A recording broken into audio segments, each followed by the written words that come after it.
थोर साहित्यरत्न अण्णाभाऊ साठे यांच्या 104व्या जयंतीनिमित्त आपण काल त्यांची 104वी जयंती संपूर्ण महाराष्ट्रामध्ये आपल्या सर्वच बहुजन समाजाने साजरी केली।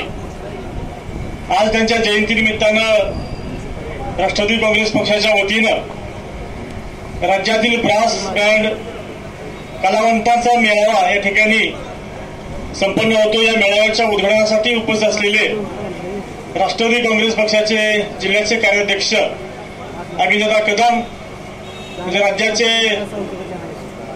लतीफ तांबोळे साहेब, त्याबरोबरच राजेश पाटील वाघारे साहेब, तुमच्या जगदाळे मॅडम, जे जिल्हा परिषद सदस्य दत्ताबाबू अनपट, तुमचे अध्यक्ष माजी शौर्यराव महाडिक, प्रमोदराव शिंदे, व्हाईस चेअरमन भोईस कारखाना श्रीनिवास शिंदे, निलेश कुलकर्णी, त्यावर तुमच्या रवींद्र लावंगारे आणि अशोकराव जाधव, ब्रास बँड कलावंत संघाचे राज्याचे अध्यक्ष, आणि सागर गायकवाड, आमचे सचिन बेलाड, सगळेच सगळ्यांची नावं घेत नाही, सीमा जाधव मॅडम, आणि आपण सर्व राज्यातून आलेले ब्रास बँड कलावंत हे सर्व संघाचे सदस्य या ठिकाणी आपल्या पक्षाचे राष्ट्रीय अध्यक्ष आदरणीय नामदार अजितदादा पवार साहेब आणि प्रदेश अध्यक्ष सुनील तटकरे साहेब यांच्या कल्पनेतून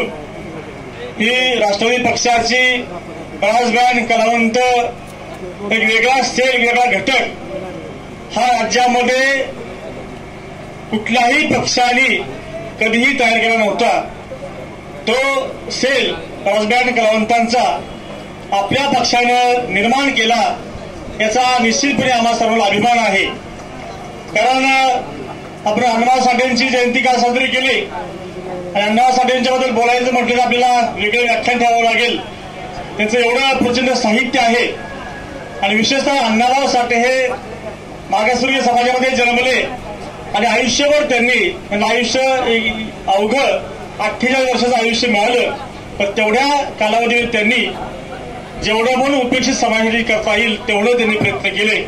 आणि विशेषतः आपल्या हिंदू धर्म ज्या समाज रचनेमध्ये जो काही खालचा समाज या समाजावरती नेहमीच अन्याय होत आला, त्या अन्यायाला वाचा फोडण्याचं काम जर कुणी केलं असेल ते अण्णाभाऊ साठेंनी केलं।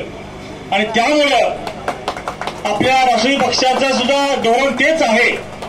आदरणीय दादा आपल्याला नेहमी सांगतात, जरी आपण कुठल्याही सरकारमध्ये असलो, महायुती सरकारमध्ये जरी असलो तरी आपली फुले शाहू आंबेडकर आणि छत्रपती शिव फुले शाहू आंबेडकर अशी आपली जी धोरण आहे त्या धोरणाच्या मध्ये कुठेही बदल झालेला नाही।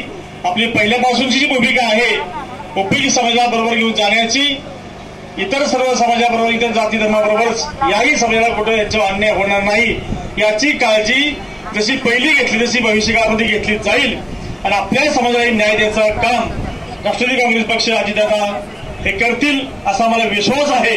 आणि त्यासाठी खऱ्या अर्थानं ही पहिली घटना आहे की तुमच्या कुठल्याही समाजाला न्याय मिळाला असेल तर संघटन महत्वाचं आहे आणि आपलं आतापर्यंत संघटन नव्हतं, आता जे संघटन झालंय निश्चितपणे मला खात्री की संघटन झाल्यामुळे आपली एकच शक्ती एकवटली तर कुठल्याही समाजाला न्याय मिळतो। आणि त्यासाठी आपल्याला सर्व बरोबर आपले अध्यक्ष आहेत अशोकराव जाधव, मला माहिती करायला सांगतो की हे तर माझ्याकडं विचारायला आले, मला असं अध्यक्षपद मिळतंय दानंदला, मी त्यांना सही करून कोरं पत्र दिलं, त्यांना अध्यक्षपद चांगली गोष्ट आहे। माझी मनामध्ये इच्छा होती की आपल्या कुठेतरी तुमच्या संघटन झालं पाहिजे आणि माझ्या गावात सुद्धा आमचं ब्रास बँड आहे, त्याची काय अवस्था, त्यांचे हाल काय होतं आम्हाला माहिती आहे। साधा आपण जर त्यांना बँकेला कर्ज मिळत नाही, म्हणजे नावावर साधारण नाही, जमीन नाही, कर्ज द्यायचं कशा आधारावरती, आणि हे सगळं आपल्याला तुमचा पुन्हा संसार उभा करायचा असेल तर आपण अध्यक्ष साहेब कोरोनाच्या काळामध्ये ह्या समाजाची फार वाईट अवस्था झाली। एकदा लग्न बंद हॉलमध्ये 5-50 माणसामध्ये सगळ्या शुभकार्यासाठी आपल्या ब्रास बँडची आवश्यकता आहे। आणि या कोरोनाच्या मध्ये अनेक जी लोक होते कर्ज काढून एकदा ते ब्रास बँड साहित्य घेतलेलं ते विकावं लागलं आणि त्यांना संसार म्हणजे काहीतरी रोज काम केल्याशिवाय पैसे मिळत नव्हते। आणि अशा लोकांना कर्ज मिळत नाही, त्यासाठी खऱ्या अर्थानं आपल्याला काम करायचंय.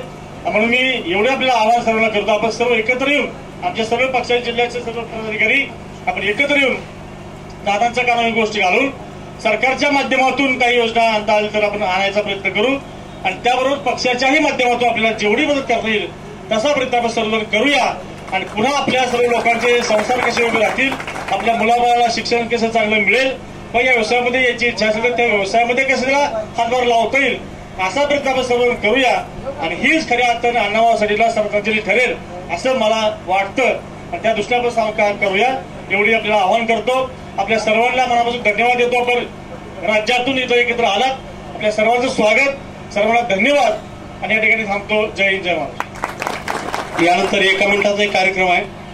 लोकशाहीर अण्णाभाऊ साठे यांच्यावरील ग्रंथ, काही कादंबऱ्या हे आपल्याला सर्वांना देण्यात येणार आहेत. त्याचं देखील प्रकाशन आमदार साहेबांच्या शुभ हस्ते होत आहे. सर्वांना द्या. ग्रंथ अति मोठे सर्वांना द्या, म्हणजे सर्वांचा एक फोटो काढतो.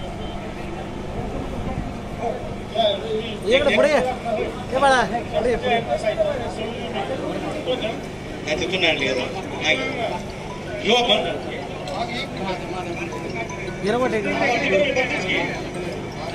सर्वांना द्या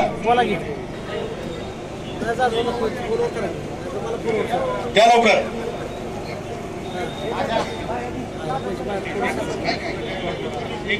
सर्वांनी आपल्या हातामध्ये, सर्वांना देणार आपण, सर्वांनी आपल्या हातामध्ये घ्यायचंय. त्या सर्वांना द्या.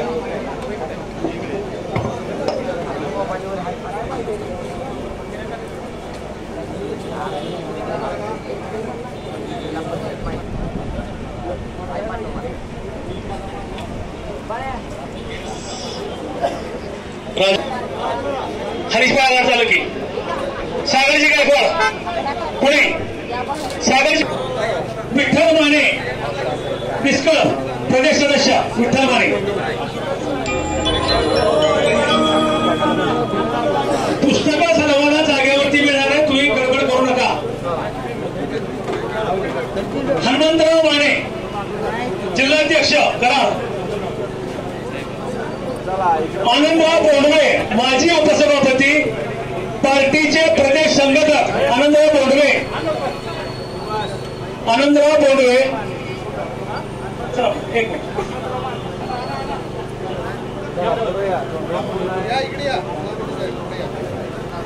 बरोबर त्या उपसभापती करते त्याला हनुमंतराव माने, सुभाषराव आढाळे, सचिन वाळदंडे महाराष्ट्राचे महासचिव, सचिनराव वाळदंडे महाराष्ट्राचे महासचिव. चला याला बोलता महासचिव. हे विठ्ठल तुला मिळालं का?